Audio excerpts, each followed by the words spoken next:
Hello, I'm Nikhil. And I'm Shankar. This is Chai Across Generations. This is episode 18, Cousins Across Continents. Bigger and badder than ever. Nikhil, who's writing our titles now? Did you come up with this?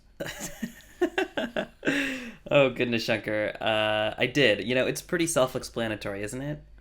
We did our original Cousins Across Continents podcast back on episode 13 with my cousin Bharat, and now we're back, bigger and badder than ever. This week, we get to feature a discussion between you and your cousin Hema, which was just an absolute delight to listen to. It doesn't make any sense to me because I thought it was a sequel to one of those campy movies like Dumb and Dumber or something. Well, maybe it is, but this podcast is more like Wise and Wiser. Seriously, I have never heard a conversation like the one we're about to play today between cousins of an older generation, reflecting on your lives together, your evolution into parenthood, and how you've been able to help one another and laugh and grow along the way. So without further ado, I'd say let's dive in. All right, we'll come back at the end to wrap things up. Here we go.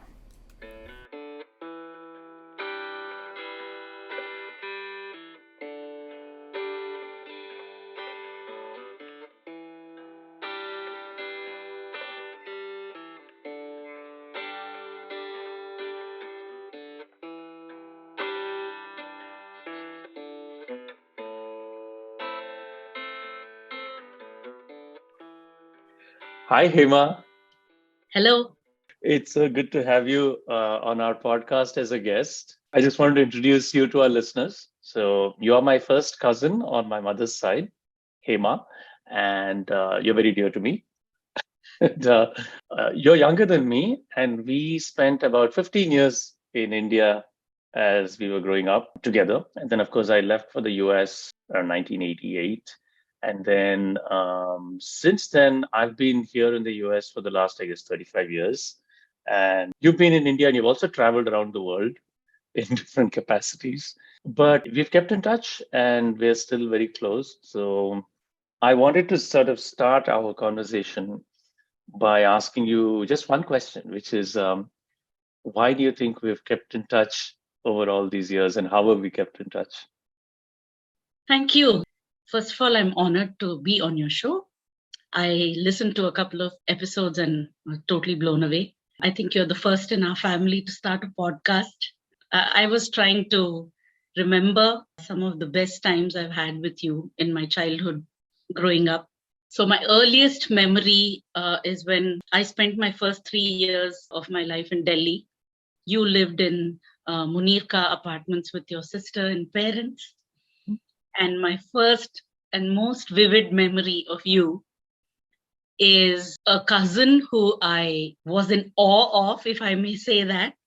But you were extremely agile. You jumped across all the pipes of your apartment in the terrace. It was so amazing to see you being so nimble and agile and just being like the master of that entire space.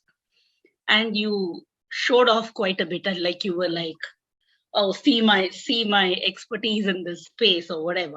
Your sister was very protective of me, and then time went by. I remember spending some really nice times with the four of you. Your parents were also very dear to me. So your mother's my father's sister, and your father was also very affectionate to our family, my brother, my parents. So those were my earliest memories of you. And then we moved to Hyderabad. A couple of years later, your parents moved to Hyderabad. Actually, I think first your father came to Hyderabad a couple of years later on work, and he actually stayed with us. So a little after that, you all moved, and we have some more nice memories, but very short and fleeting memories at that time. Then fast forward to you, I think moving to the US to study, and we lost touch for quite a while. Yeah. And I got married at the age of 22, my first marriage, which did not last too long. And then we connected in 2001, did you say? Mm-hmm. Yeah, I think so. Yeah, when you were married first, and then you came with Shuchi and your parents to Bangalore, and we had a very nice time. Yep. We had a lovely meal together. That was our first interaction after you had gone back to the US, and then also as married cousins. I mean, like you being married and me being married at the time. Yeah. So it was very different. Like we connected. I was surprised that we connected at a very different level, but like we just caught up like we had not been apart for very long. I know. Right. And then I think again there was this long break. Oh. And then I think fast forward to you going through a divorce. My marriage was not very easy as well. So there was a lot of break, and there wasn't that much technology available for us to be in touch. I think it was only when the mobiles took over and actually, technically speaking, WhatsApp came into the picture that I can actually remember we connected, and we connected this time with a bang. Yeah. And it's been a wonderful journey of learning and sharing and reconnecting all over again. And so, to answer your question, why do you think we've kept in touch? Right? Right. I find it very tough to explain in words, but I'm going to try. First of all, our childhood connection. The second, I would say, is a lot of life experiences which were very common. And, the trials and tribulations that we went through in our marriages, somehow we were very good listeners to each other. You, for me as well. I mean, there's no two things about it. Because I remember that when I was going through a separation and divorce, there were not too many people who supported me because of how society conditioning is. Right. But I found you to be extremely empathetic, compassionate, mature, neutral. You were never judgmental. For that matter, actually, even your parents, your sister, they were not judgmental of me as compared to many others I interacted with. So I had actually withdrawn from a lot of relationships, both friends and family, because at that time it was really tough to have to answer to literally or justify my actions beyond a point if I was not feeling support from the other end. So you were a great sounding board for me at that time. And I am always grateful for that. And so I feel that because we've really shared a lot with each other during those years, and it was not just about sharing, it was also always finding a solution to that particular instance or experience and moving ahead. And you being a spiritual guru as well. So, I really looked forward to chatting with you, however busy our schedules may be. Somehow we tried to catch up on weekends, or it could be alternate weekends. Sometimes there was even month or two gap in between. Yeah. Right. But if things got critical at any given point of time, so I was very clear that I always got both reliable, spiritual, mature, and very sound advice. I mean, not just advice, suggestions, listening from you. So I think that's really developed a very strong bond in the two of us, and we've really stayed in touch despite several challenges along the way. Wow, it's amazing. Yeah, so true. So true. Thanks for sharing that. I feel it's very multi-layered, right? The connection. It's not just one thing. I would be happy to hear if you have anything to add to Oh, yeah. any of the elements that I might have missed. Certainly, I'm happy to, because it's been a very rich experience for me also, and it's very amazing to me because, like you said, what many of our younger listeners may not know is that communication was so hard in our generation. When I first came to the US, we had to use one of these long distance carriers like AT&T or something, and it was a separate cost, and it was a very expensive call to call India or something like that. I remember actually, you always called me in those days. Yeah. I could not. Yeah, from India, it was probably you had to book make international calls, so I would have to wait for you to call me. Yeah, because there it was like, that's right. Even later, you had to have international subscriber dialing, or it was just so complicated and very expensive. right? I remember as a grad student, our phone bill often used to be like one of the biggest parts of our budget. That's hard Oh for my God. people in this generation to imagine, right? Mm. But of course, it was important to us, so we did keep in touch. The early years, yeah, I have a little more memory of our time together in Delhi. Okay. Uh, it was a riot. We were these four cousins, so me, my sister, you, and your brother, younger brother, right? And I have to give my parents credit and your parents also that we met almost every weekend, right? Yeah. Unless very often, right? And a lot of time to play together. And I remember we got this very early tape recorder. Do you remember that? And Yes. one of the first Yes. recordings was you and just chit chat, right? We were just so excited to have this gizmo. I would give an arm and a leg to listen to that recording. I know. It was so funny. It was just recording day-to-day family experiences. And I know that you were a very good singer, which you omitted to mention. You trained classically. So we used to love to listen to you sing. Yes. Yeah. For me, that was very special. Yeah. So I always felt very protective towards you as a younger sister, even then. I never saw myself through the lens of someone younger looking at me. So I've completely forgotten the days when I used to run around on the terrace and have fun. Yeah. But it's interesting to see that from another person's perspective. Yes, I did kind of go silent for a long time through college and even right up to coming to the US. And I mean, there are various reasons for that. And we've talked about some of that. Our relationships to our family itself has gone through various phases. And I think for me, now that I look back, there were just some things in the childhood environment that made me cautious about reaching out to the entire family in its large, and we have a very large extended family, as you know. So Yeah. You your could say dad that and my again. yeah, your dad and my mom are part of a very large number of siblings, and for various reasons, it just so worked out that I focused on my college and things like that, and then came to the US. Another thing that you mentioned was when I came to India after I was married, which was so special, is um, you were always watching out for me and for my wife at the time.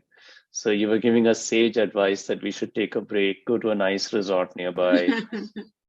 And I think that's important. That's an important part of our relationship. Is I have never thought of you as that just because you're younger, I shouldn't listen to you. I Mm. think that's something that's informed our relationship. You've always given me wise suggestions, and I've never discarded them. I always taken them seriously, and I think that's been a big part of why the relationship is very alive. I'd say even as recently as 4 years ago, we've had long conversations about caregiving, and Yes. like you said, we've shared for on both Parental sides caregiving. Yes. caregiving, yeah, and we've shared on both sides. You've given me input, I've given you some, feedback, but I valued that a lot. That support, it's been tremendous, right? And definitely, I think, as you said, going through the shared experience of divorce and supporting each other through that, and seeing you through to a lovely second marriage now, and seeing you happy, it's just been amazing. So in many ways, those things have the relationship has stood the test of time through different trials, held together by a very strong root of a long-term memory of affection and feeling. But you're right. I think it's also that we connect on various things. Like you're very spiritually inclined. You're very interested in knowing about Indian spirituality and actually world spirituality in a larger sense. So I think that makes it very easy for us to connect. Yeah. So like it's very multi-layered. What do you think? Yeah. There's one important thing I forgot to mention is when Yeah. my mother passed away in 2011. Mhm. Um, and she passed away really very suddenly. She was not ailing, she was not sick, and she just had a sudden stroke, and in a minute she was gone. And that was one of the most shocking and difficult days of my life. And I remember I had to go from Hyderabad to Bangalore, and it was an unearthly hour. I must have called you at around 11:30 in the morning in India, which would have been midnight or way past midnight. And I called to tell you that this is the news, and I was heartbroken and sobbing. And I remember the advice you gave me on that day, and that has actually stood me in good stead. I don't know if you remember this call, but I remember you telling me that, Hema, remember that your physical embodiment of your mother may not be with you now, but remember that the Divine Mother is always within you. She does not leave you at any given point of time. And draw from that strength of that Divine Mother to take you through this difficult time. And even though at that time it sounded very spiritual, but at least I thought this was a lot more meaningful than just saying, I'm really sorry, stay strong. Right. I mean, like, how do you stay strong, and from where do you draw that strength? Right. And I thought that you taught me one of the most important lessons at the most difficult time of my life. I am forever grateful to you for that. Yeah, it suddenly popped up in my head.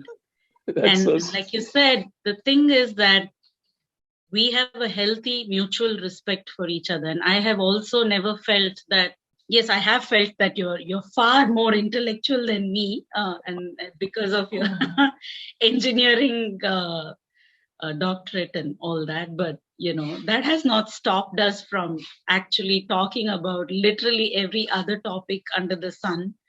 It could be music of all genres, movies, uh, definitely a lot of Indian, the Sanatana Dharma, or the Hindu philosophy, as we keep coming back to. And because you are so learned, I keep asking you to explain things that I don't actually understand. So I think a really long-term and a sustainable, solid relationship is built on the freedom to, ask questions, learn, speak, share at various levels. There has to be a lot of intellectual, wavelength match. But also, one of the most striking elements of our relationship is humor. And I think that we've spent several minutes in every call just laughing or cackling our guts out about just some mindless stuff sometimes, on the spur of the moment, or just launching off into some different dialects or accents, and then just having a whale of a time. That's so true.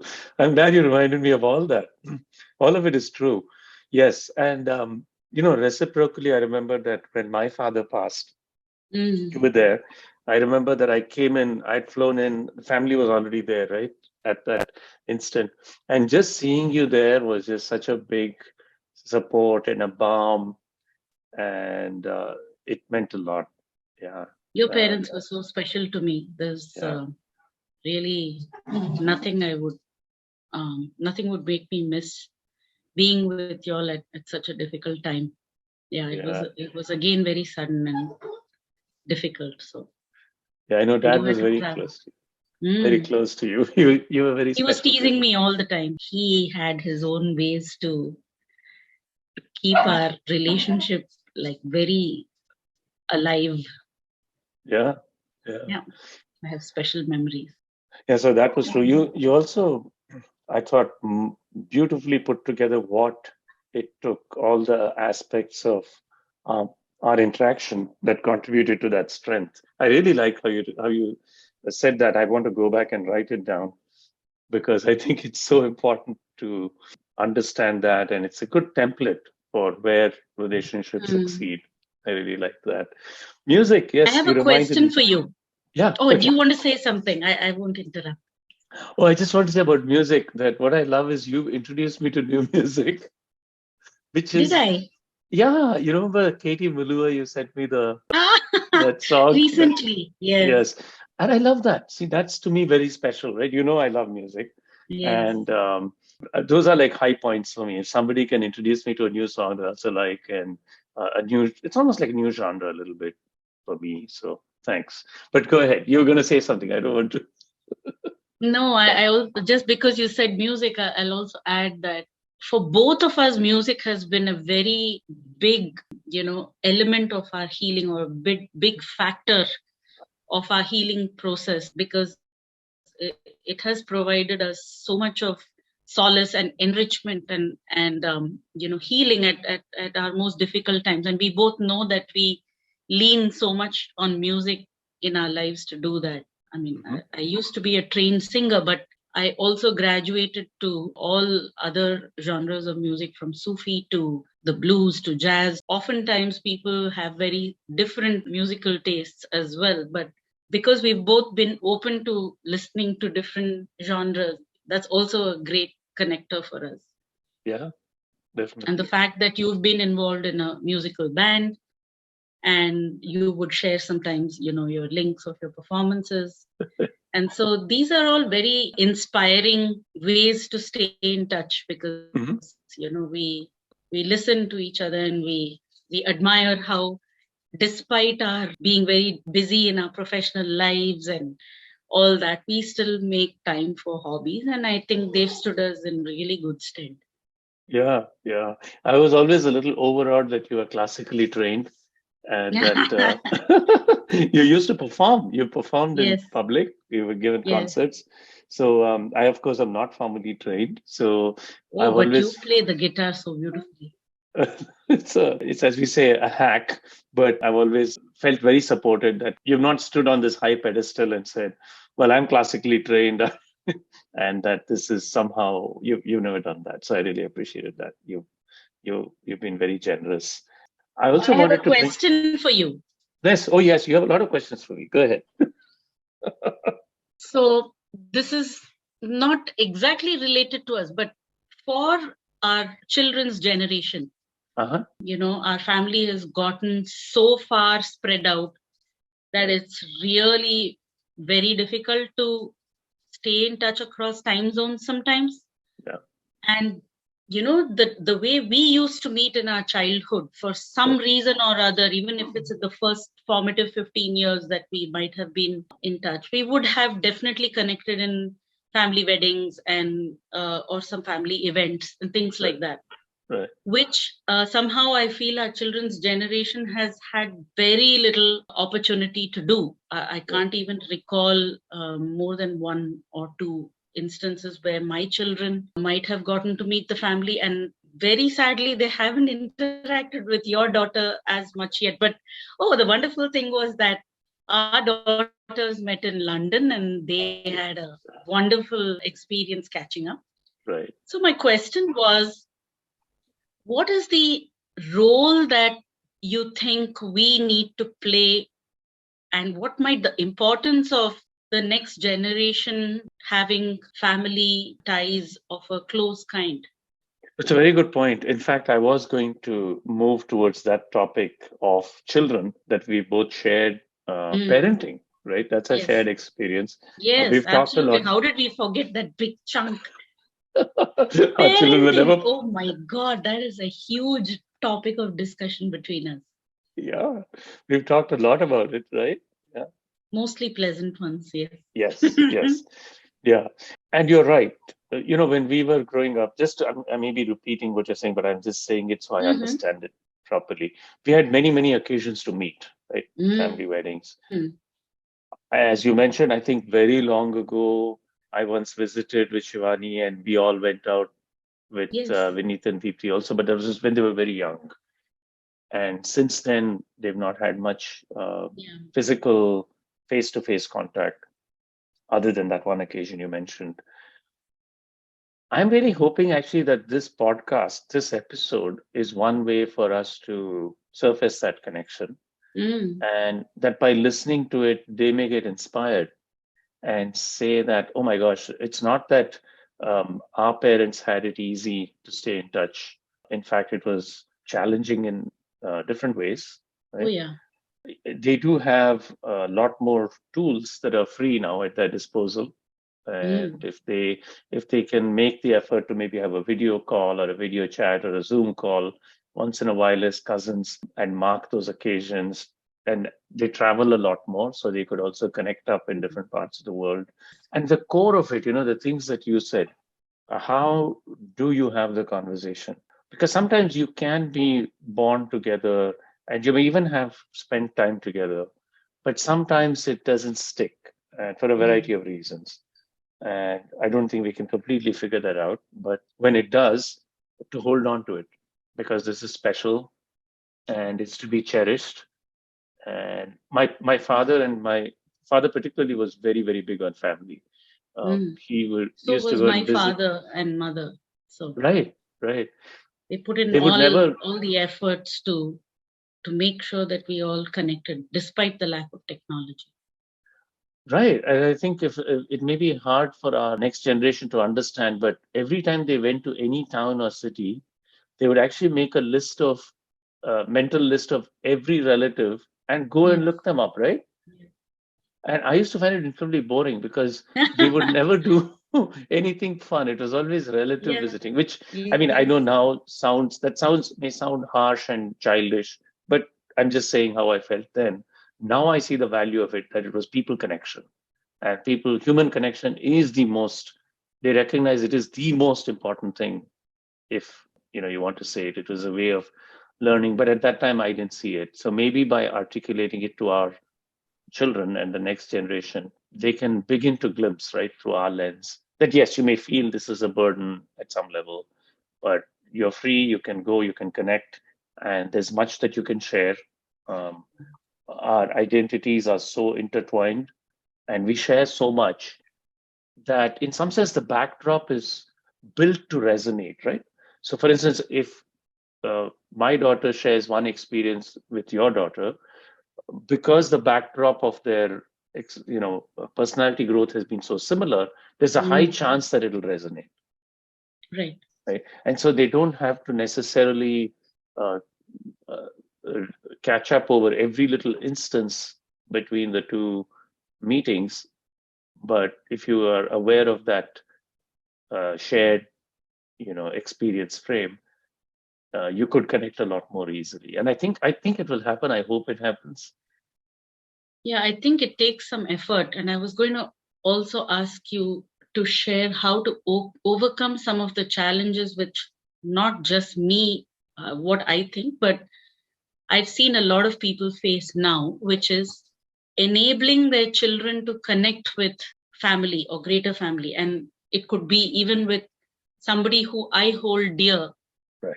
Sometimes, see, we grew up in a different generation. If our parents had come and visit these 20 people in the same day, we did not open our mouths to retaliate.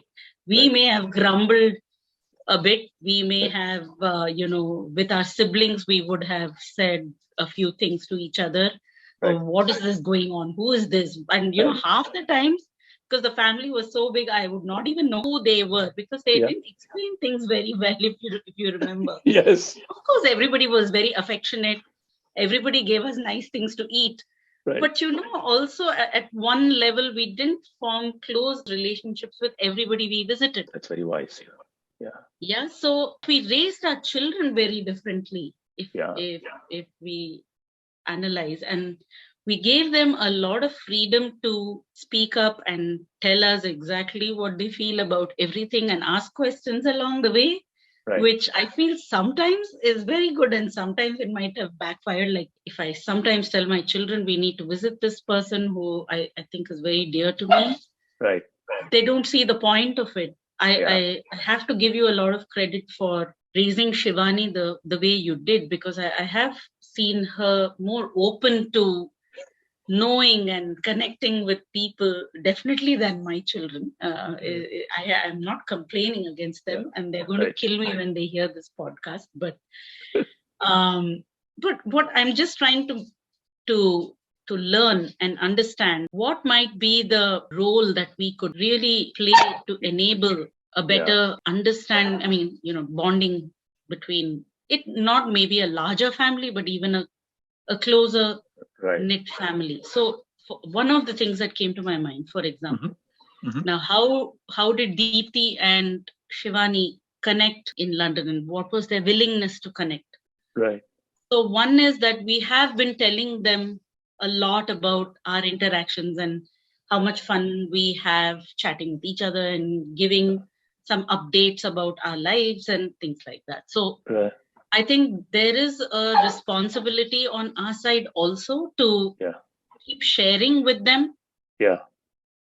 because we often get very busy and we may not share this, that, and the other, but to share some of the things about everyone so that they Right. don't feel so distant from them because they're anyway physically not meeting them. So Right.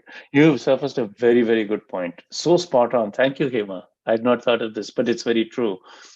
I remember, just like you were saying, when we were young, we just dragged along willy-nilly. There was no choice of refusal. Although I tried. It's like, can I stay home and play cricket or something like that, right? No, not gonna fly. You're going with everyone, right? And when you went to somebody's house, there were two difficult questions. One is, do you know who I am? Said in Tamil. "Na yarum theriyum," which of course we would flunk right away, right? You had no clue who this person is.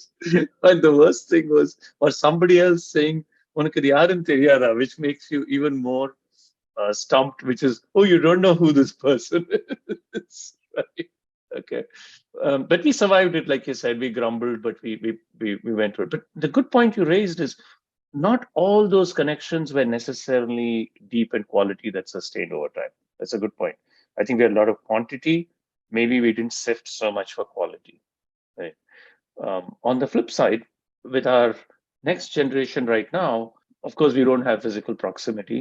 I guess the equivalent of it is sometimes I would take the phone and say, "Hey, Shivani, I'm talking to Hema. Did you want to say hi?" Right? And in the beginning, sometimes I think all kids have a little resistance, like they feel deer in the headlights. Like, I don't know what to say. I mean, I'm freezing up. I don't know whether I want to say or whatnot. But to give Shivani a lot of credit, she didn't react that way most of the time. She was always up for. She loves to meet cousins. She loves to meet family. I think much more than I enable, and sometimes I feel bad about that. I do my best, but given where we are, um, but I think some of that, I'm also trying to understand it in other kids, is yeah, it's an unfamiliarity, it's a strangeness. How will this go? Until they break the ice and then they say, oh, okay, this person is actually very sweet and pleasant and kind and interested in me and fun to talk to and all that, right? So once the ice gets broken, then it changes and they warm up. But probably it will have to be, we have to substitute some of the physical thing with maybe like a regular Zoom call or something like that.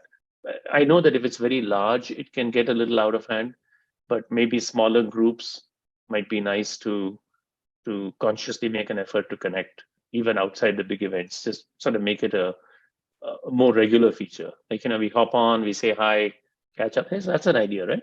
We could do that. We could have this with the kids also join as they feel like, as we're doing on Zoom right now, and just say, hey, uh, we catch up every now and then. Hop on and say hi if you'd like, and tell us what's going on. Right? It's maybe one way. I can't think of too many other ways right now. yes, I feel like at least maybe on our birthdays and things like that, Right? it could be like a ritual. Okay, Yeah. say wish so and so happy birthday or whatever. Right. Make it more a ritual than, so then it becomes easy and it's accepted more easily. Right. It is a challenge. Yeah, but I think it's a worthwhile endeavor, because I think they'll thank us for it, just as we've been grateful to our parents for making those connections, right? Even though it felt hard at Yeah, that it time. definitely enriches our lives. Right. See, having familial bonds and connections is a very essential part of our identity, Mhm. our background, and the more we identify with it, and the more we are able to be proud of it in some way or other, or even be very realistic about it. Okay, so these are the good things that I learn from my family, and there are some of these challenges I face with my family, Mhm. but there are no perfect relationships. We choose Right. to take the good and keep familial bonds because that's where we come from. But at the same time, this age, it is very difficult to sometimes be in touch with very large families. We have families on both sides, mother and father, and then we have from our spouses and all that. So, and we also end up having a lot of friendships and sometimes deep friendships along the way. And sometimes we think, friendships are less difficult and challenging, and friends are less judgmental of us in many senses of the word, and they have less expectations. Right. And sometimes we think family has a lot of expectations, and dealing with the next generation of our relatives can also be very challenging at times. But I feel now that all those interactions our parents made us have with them has Right. somehow stood us in good stead. So maybe if we didn't take our children to visit enough adults, they may not be able to connect with them the way we still do today with some of our older relatives. Yeah, I think it's a very good lesson. You're right. So, absolutely. And there's a lot of wisdom in that. Just because a particular interaction is not going well doesn't mean that you completely discard it. I've been guilty of, being very choosy and selective, and maybe it's taken me half a lifetime to figure out all the wisdom that you shared just in the last bit of the conversation that you said. At least I'm grateful that I'm open to learning from you, my cousin, about that. Very true. I think it shapes our most important relationships. The way you deal with your most difficult relationship in the family probably informs how you show up for your most important relationship, say with your spouse or someone who's, obviously from a different family, right? So not giving up. It's taken me a long time to learn those things, but it's a learning process. Yeah, and we could share that with our children for sure. I also feel that even if it's difficult to make them be connected with the larger family, definitely it's worthwhile being connected with, like them being connected with you, for example, or you, Shivani, being connected with me, because when we go through difficult times, sometimes we want to reach out to someone other than the known circle of friends, and Right. at least they should be confident to reach out to someone they know. For example, my children should know, and they know that I value your advice very much, and then they should reach out to you if need be Right. in the difficult circumstances. Yeah. That's a good point. God knows what will happen when we are much older. Yeah. Yeah, definitely. No, I agree with you. When I go to weddings and stuff, I do notice how much the intergenerational interaction has changed, right? So when we were growing up, the older generation was most important, right? We were sort of secondary, like the center stage in gatherings would be occupied by the oldest people, and then everyone would sort of gather around them. Do you remember that? Right? They were sort of the center stage often. And then now, as I go, I see that it's often in large gatherings. Sometimes, the older generation is at the periphery and they're sort of chatting amongst themselves and sort of an afterthought that people come and connect with you. And it can make it awkward. Sometimes, we may try to talk to someone of the younger generation and they're not very inclined to sit and spend much time with you. I felt this. They just want to, they may even find it difficult to say hello and they run off. And they sometimes don't understand that it's actually quite hurtful for an older person when they're being approached with love and openness and friendship, that they don't seem to have time of day. But I think part of it is we have to accept it when it doesn't happen, but be open to it when it does happen, right? But this is definitely a change that I see, and it's pretty stark. I don't know if you notice it how it is in India, but here it's a bit of a minor miracle if someone of a younger generation actually says hello and spends 2 minutes to talk with you. So, Hema, great to chat. Any closing thoughts? Yes, this was, first of all, a very valuable discussion. It brought about some thoughts and even points of action, I think, that um, I would definitely want to follow up on.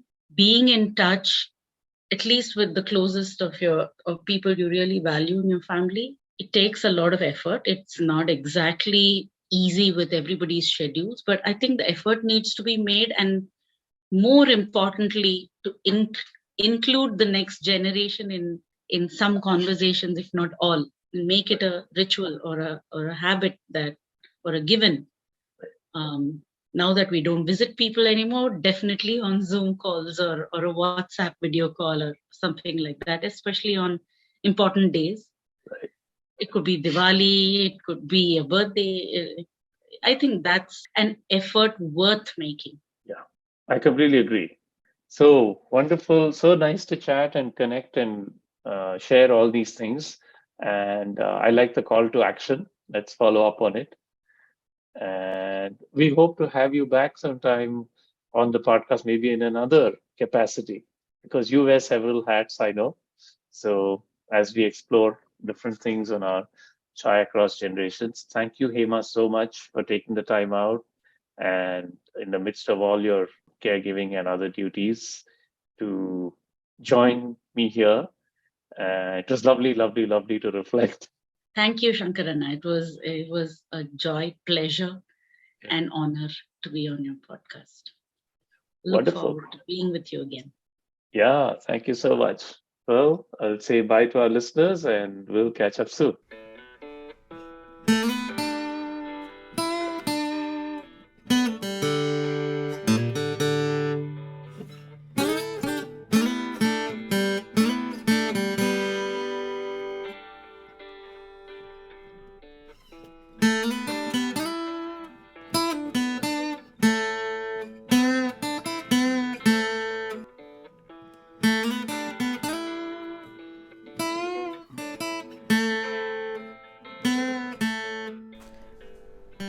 Thanks to Hema for coming on the podcast, and to you, Shankar, for sharing that conversation with us.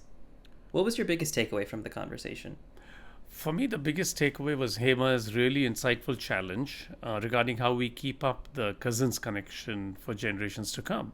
So, how do we connect our children and cousins in future generations? What was your biggest takeaway, Nikhil?